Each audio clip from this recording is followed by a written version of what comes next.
تو نماز تاریخ انسانیت میں ہر دور میں واجب رہی. یاد رکھنا اس بات کو.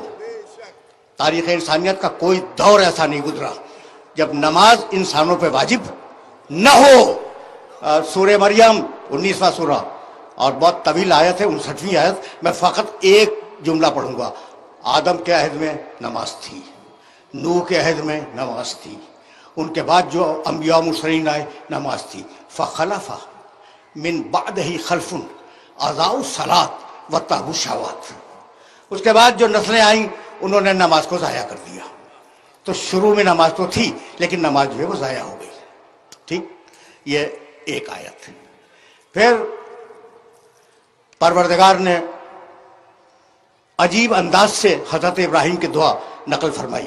واضح تصور ابراہیم کے ایسے آتا ہے, ربنا انی اسکنت من ذریتی بواد غیر ذی زرع عند بیتک المکرم. پروردگار میں اپنی باد ذریت کو تیرے مکرم گھر کے پڑوس میں آباد کر کے جا رہا ہوں. کیوں؟ ربنا لیقیموا الصلاۃ, اس لیے کہ وہ نماز قائم کرے.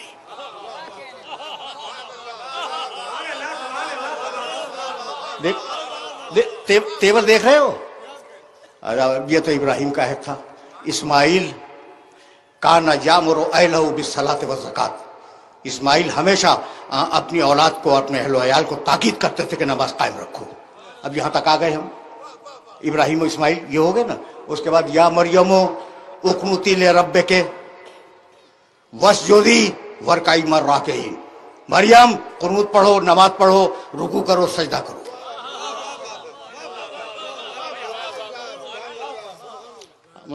آرام سے چل رہے ہو نا, اس لیے کہ یہ 10 دنوں پہ مشتمل گفتگو ہے اور میں ان کی بنیادوں کو استوار کر رہا ہوں. اچھا بھائی, عیسیٰ,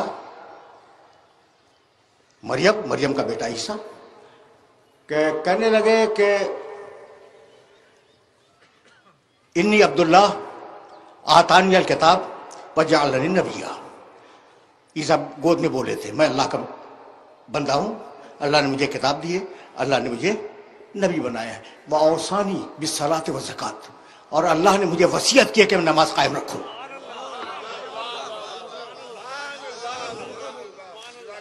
میں نے آدم علیہ السلام سے لے کر عیسیٰ علیہ السلام تک آپ کے سامنے مختصر سی تاریخ نماز کی بیان کر دی. ٹھیک ہے نا. تو اب وہ ان کے ارکان کیا تھے, ان کے شرائط کیا تھے, مجھے نہیں معلوم. اور اگر کچھ توریت و انجیل میں مل جائے تو اسے بیان کرنے کا محل نہیں ہے. یہ میرا موضوع نہیں ہے کہ ان کی نمازوں کے ارکان کیا تھے, ان کے شرائط کیا تھے, ان کے لوازم کیا تھے. یہ میرا موضوع نہیں ہے. مسئلہ تو یہ ہے مسئلہ کہ اقیموا الصلاۃ لدلوک الشمس, تم نماز قائم کرو, اے مسلمانوں تم نماز قائم کرو. یہی ہے نا مسئلہ. تو اب ہم کیسے پڑھیں بھائی, ہم نماز کیسے پڑھیں بھائی؟ ہم سنت عیسیٰ پہ نہیں ہے, سنت موسیٰ پہ نہیں ہے, ہم نماز کیسے پڑھیں؟ اچھا بھائی سوال ہے نا. تو اچھا بھائی میں نے قرآن اٹھا لیا اور قرآن اٹھانے کے بعد دیکھا قم اللیل الا قلیلا, قم قیام کرو. ایک آئٹم مل گیا مجھے. ٹھیک. پھر دوسرا آئٹم ملا ربک فکبر, تکبیرۃ الاحرام کو, یہ بھی مل گیا. ارکعوا واسجدوا, رکوع کرو سجدہ کرو, یہ بھی مل گیا. قیام بھی ملا, تکبیرۃ الاحرام بھی ملا, رکوع بھی ملا, سجدہ بھی ملا. بھائی مل گیا نہیں؟ یہ تو میں نے قرآن سے ڈھونڈ کے دیا. بہت سے میں نے ترک کر دیا ان سب کو. بھائی وہ میں اب کیا کروں گا, پہلے سجدہ کروں گا, اس کے بعد رکوع کروں گا, اس کے بعد قیام کروں گا, اس کے بعد کہوں گا اللہ اکبر. یہ نماز منہ پہ مار دی جائے گی. بھائی ٹھیک ہے یا نہیں؟ اچھا تو اب کیا کریں؟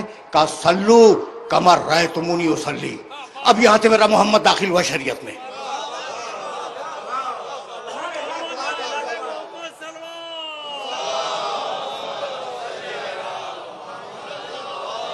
اب یہاں سے شریعت میں میرا نبی داخل ہوا. صلو, سب نے لکھا اس روایت کو, کما رأیتمونی اصلی.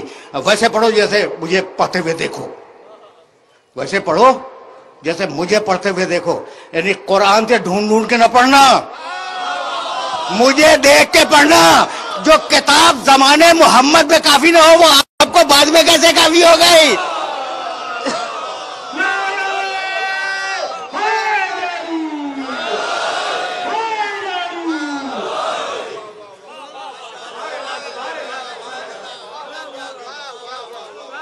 نہیں عجیب بات ہے. اچھا بھائی میں کچھ نہیں بدلتا, صرف ترتیب میں نے بدلی ہے, صرف ترتیب بدلی ہے. یعنی میں نے قیام لیا قرآن سے, رکوع لیا قرآن سے, سجدہ لیا قرآن سے, قرات سورے کی حمد کی قرات وہ قرآن سے لے لی, اور صرف میں نے تبدیل کی ہے صورتحال.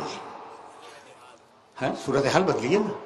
آپ نے کہا نماز منہ پہ مار دی جائے گی, جیسی محمد رسول اللہ نے پڑھی ویسی پڑھو, اپنی ترتیب نہ بناؤ. تو جب محمد کی دی ہوئی ترتیب کو بدل نہیں سکتے تو محمد کے دیے ہوئے آدمی کو کہاں سے بدل دو گے؟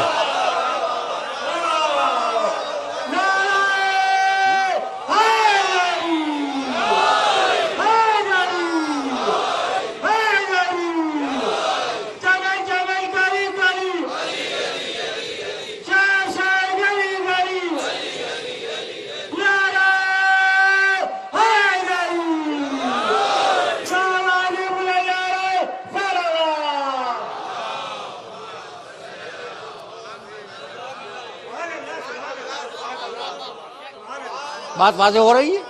اچھا بھائی تو اب آگے چلے. سلو دیکھنا بھائی, میں تو بڑی احتیاط سے بات کرنے کا عادی ہوں اور اتحاد بین المسلمین کا قائل ہوں, زبان سے نہیں دل سے.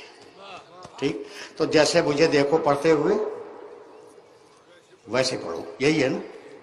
اچھا بھائی تو اب آپ کو پتا ہے کہ آج مسلمانوں نے جو مسجدیں بنائی ہوئی ہیں ان میں مختلف طریقے سے پڑھی جاتی ہیں, مختلف طریقوں سے پڑھی جاتی ہیں.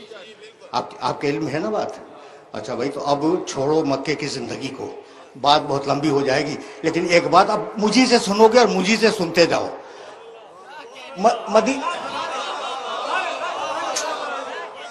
یہ بات دیکھو, مجھے بہت کنفیوژن ہے کہ دامن وقت تیزی سے سرک رہا ہے, اور ظاہر ہے کہ مغرب سے بہرحال پہلے اس گفتگو کو تمام ہونا ہے. تو اب جہاں تک بھی میں بیان کر سکوں سن لو کہ میں کہنا کیا چاہ رہا ہوں. اچھا بھائی تو مکہ کی زندگی کو چھوڑ دو, جیسا میں نماز پڑھتا ہوں دیکھو, دیکھ کے پڑھو, یہی تو ہے نا. اچھا بھائی اب میں آپ کے خدمت عرض کروں, مکہ کی زندگی کو تھوڑی دیر کے لیے چھوڑ دیں. مدینے کی زندگی جہاں رسول ایک سربراہ, اسلامی معاشرے کے سربراہ کی حیثیت کا تشریف فرما ہے, 10 برس رہے نا مدینے میں. اچھا بھائی 10 برس میں ایک دن میں کتنی نمازیں پڑھی؟ 5 مرتبہ. لوگوں کے سامنے جماعت پڑھاتے تھے, کتنی پڑھی بھائی ایک دن میں؟ 5 مرتبہ. اچھا بھائی اب روز 5 مرتبہ اگر 30 دن کا مہینہ فرض کیا جائے تو ایک مہینے میں کتنی ہوئی؟ 150.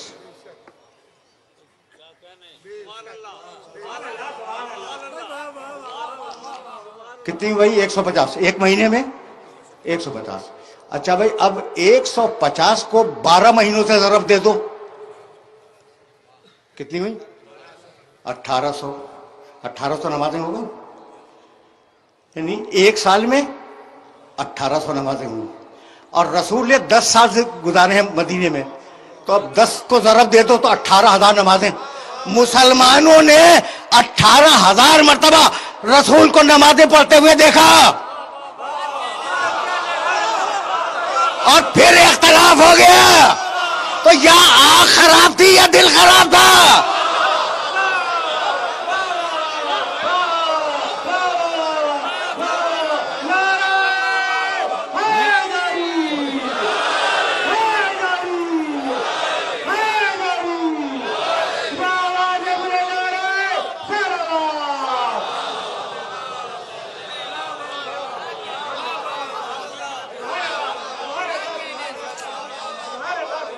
یہ تو حد ہو گئی نا کہ 18,000 مرتبہ دیکھا اور پھر نماز مرتب نہ کر سکے.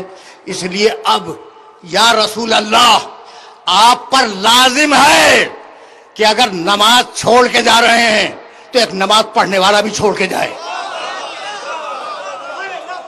اور جب تک دنیا میں نمازی ہیں ایک سچا نماز پڑھنے والے کا وجود ضروری ہے.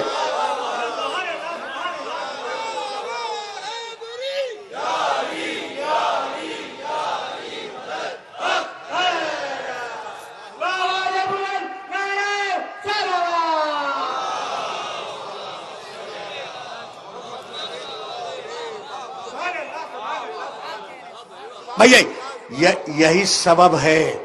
اب جملہ سنو، میں کبھی کبھی واقعات بیان کرتا ہوں کہ جنگ جمل کے بعد علی نماز پڑھا رہے تھے اور ان کے پیچھے پرانے صحابہ کرام میں سے دو بزرگ تشریف فرما تھے، عمران ابن حسین اور مطرف ابن عبداللہ رضی اللہ تعالیٰ عنہما. یہ دونوں بزرگ تشریف فرما تھے اور علی ان کو نماز پڑھا رہے. پوری جماعت پڑھ رہی ہے نماز، وہ بھی علی کے پیچھے پڑھ رہے ہیں. ٹھیک ہے نا. جب نماز ختم ہوئی تو ایک صحابی نے دوسرے صحابی کو دیکھا اور کہا اس جوان نے آج رسول کی نماز یاد دلا دی.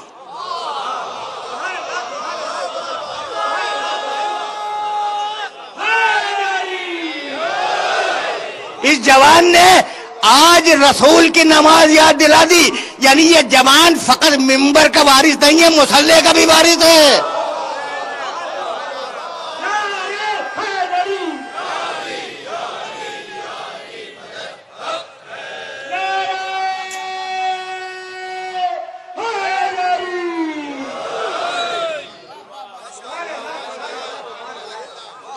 میرے عزیزوں، میرے دوستوں، آج گفتگو طویل نہیں ہوگی، تمہیدی گفتگو ہے، محرم کی پہلی تاریخ ہے.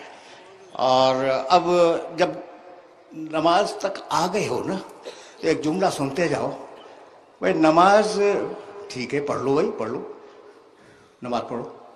اچھا قبلے کی طرف پیٹ کر کے پڑھو.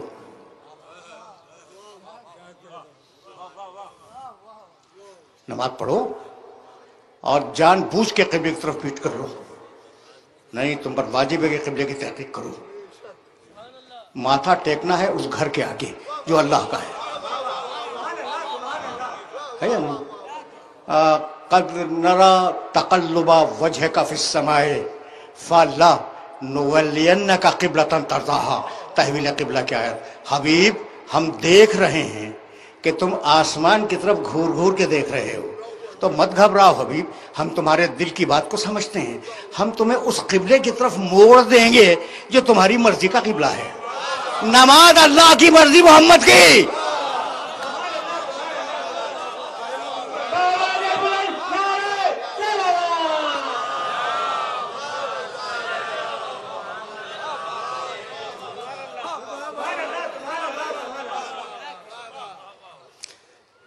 فَلَنُوَلِّيَنَّكَ قِبْلَةً تَرْضَاهَا. ٹھیک ہے نا. ہم تمہیں ایسے قبلے کی طرف موڑ دیں گے جو تمہاری مرضی کا قبلہ ہے. فَوَلِّ ٹکڑا ہے آیت کا، فَوَلِّ وَجْهَكَ شَطْرَ الْمَسْجِدِ الْحَرَامِ. تو حبیب اب آج سے تم کعبے کی طرف رخ کرنا اور کعبے کی طرف نماز پڑھنا. اب کعبے کا ذکر آیا اور مولود کعبہ کا تذکرہ نہ ہو، یہ ممکن نہیں ہے.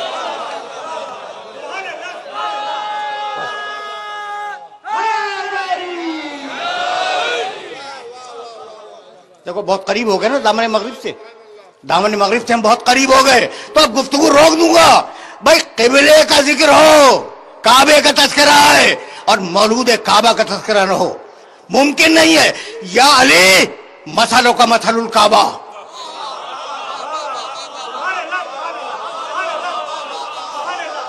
وقت ہوتا تو حوالوں کے انبار لگا دیتا، لیکن میری زبان پہ اعتبار کر لو.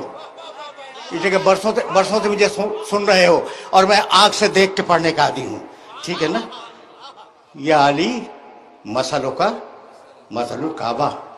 علی تمہاری مثال کعبے کی مثال ہے. توتا الیہا ولا تاتی. روایت کا ٹکڑا تمہیں ہدیہ کر رہا ہوں. یا علی تمہاری مثال کعبے کی مثال ہے. اور کعبے کا مزاج یہ ہے کہ وہ اپنا حج کروانے یا اپنی نماز پڑھوانے لوگوں کے پاس نہیں جاتا، لوگ اس کے پاس آتے ہیں. علی کعبے جیسا کعبے کے آگے سر جھکاؤ، علی کے آگے دل جھکاؤ.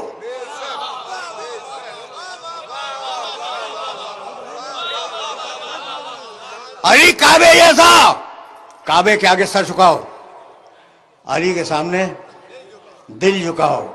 علی کعبہ جیسا، توجہ رہے، اس کا حق دینے کے لیے اس کے پاس جاؤ، وہ مانگنے کے لیے نہیں آئے گا.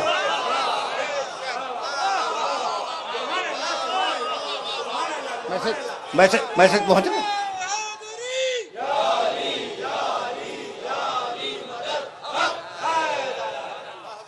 وقت نہیں ہے میرے پاس اب وقت نہیں ہے.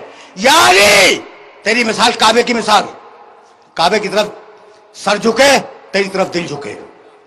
یا علی، کعبہ اپنا حق مانگنے کسی کے پاس نہیں جاتا، تو اپنا حق مانگنے کسی کے پاس نہیں جائے گا.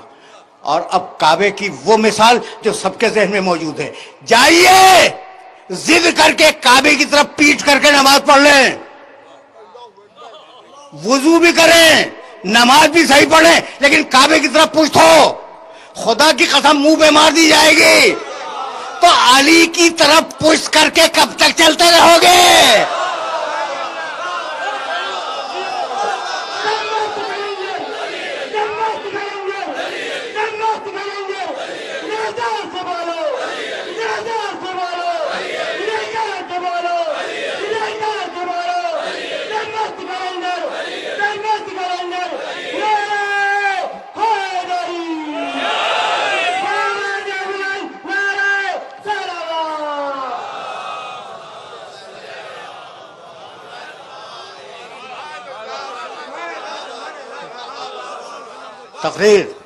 تقریر اس مرحلے پہ رکے گی. علی تیری مثال کعبے کی مثال. اچھا تو اب تمہاری ضیافت طبع کے لیے ایک جملہ تو کہہ جاؤں نا. حوالے میرے پاس، میں تمہارے شہر میں رہتا ہوں، حوالے دیکھنے میرے پاس آ جانا، اور بڑے بڑے مبارک لوگوں کی کتابوں سے دکھلا دوں گا.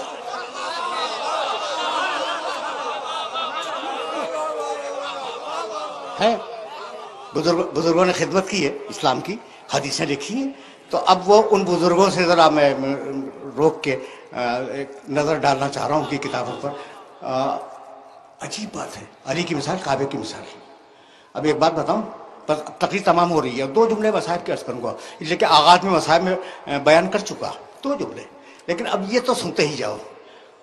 میں ایک حدیث کی کتاب دیکھ رہا تھا اور نون کا چیپٹر دیکھ رہا تھا، تو مجھے روایت نظر آئی، النظر الی الکعبۃ عبادۃ، کعبے کی طرف نگاہ کرنا عبادت ہے.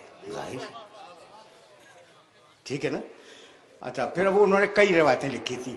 النظر الی المصحف عبادت، قرآن پہ نگاہ کرنا عبادت ہے. کعبے کی طرف نگاہ کرنا عبادت ہے، قرآن پہ نگاہ کرنا عبادت ہے. تیسری روایت لکھی النظر الی العالم عبادہ، عالم کے چہرے پہ نگاہ کرنا عبادت ہے. اور چوتھی لکھی النظر الی الوالد عبادہ، باپ کے چہرے پہ نظر کرنا عبادت ہے. سن لیا تم نے؟ سن لیا بھائی؟ بہت توجہ رہے، لیکن میری تقریر تمام ہو گئی اور میں صاحب کے 2 جملے عرض کروں گا. کعبے کی طرف نگاہ کرنا عبادت ہے، باپ کے چہرے پہ نگاہ کرنا عبادت ہے، قرآن پہ نگاہ کرنا عبادت ہے. اور کیا چیز بچی؟ عالم. چلو بھائی، عالم کے چہرے پہ نگاہ کرنا عبادت ہے. بھائی جب کعبے کو دیکھ رہے ہو تو قرآن کو نہیں دیکھ رہے ہو، صحیح ہے نا؟ اور جب قرآن کو دیکھ رہے ہو تو کعبے کو نہیں دیکھ رہے. ایسا ڈھونڈو جو باپ بھی ہو،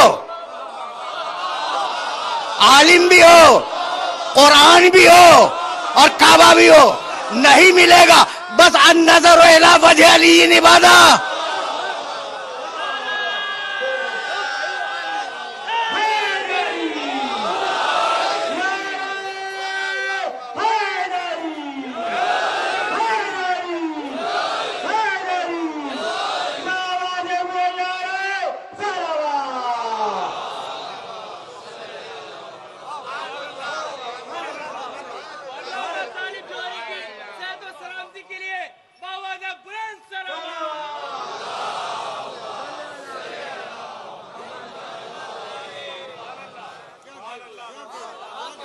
جب یاد رکھو گے نا، جب میں غلو نہیں کرتا، غلو کے معنی جانتے ہو؟ حد سے کسی ذات کو بڑھا دینا، یہ غلو ہے.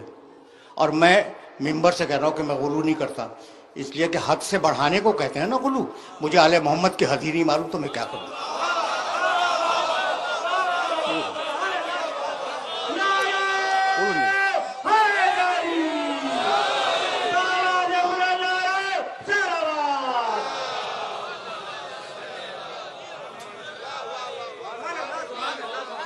دیکھو بھائی، آخری جملہ سنو، اور اب 2 جملے مصاحب کے بھی عرض کروں گا، لیکن اب یہاں پہ بات کو میں روک رہا ہوں. نماز کی بنیاد کعبہ، اگر قبلہ ہی ہو تو نماز کدھر پڑھو گے؟ ٹھیک، تو یا علی مسلک و مسل الکعبہ، علی تیری مثال کعبے کی مثال ہے نا. اب اگر علی رسول کے فرمان کے مطابق کعبے سے بڑھ جائے، گھبرا گئے؟ وہ گھبرا گئے، میں کیا کروں بھائی؟ اگر علی بڑھ جائے تو کوئی میری ذمہ داری ہے؟ فرمان رسول ہے. اب میں جملہ عرض کروں بھائی. دیکھو، کعبہ اللہ کا گھر ابراہیم و اسماعیل نے مل کر بنایا. ہماری پیشانیاں کعبے کے سامنے زندگی بھر. ہم مریں تو قبلہ رخ دفن کیے جائیں، ویسا ہے نا. کعبہ اللہ کا گھر، اور وہ دنیا کی محترم ترین چیز ہے مکانوں میں، وہ ہے اللہ کا گھر. لیکن اب اگر علی بڑھ جائے تو میں کیا کروں؟ تم پوچھو گے نا کہ کہاں سے کہہ رہے ہیں، بتاؤں بھائی. سنو، بیٹھ کے اس مجمع میں کعبہ ایک تسبیح پڑھو، 100 تسبیح ہے، ثواب نہیں ہے. لیکن علی پڑھتے رہو، ثواب ہے.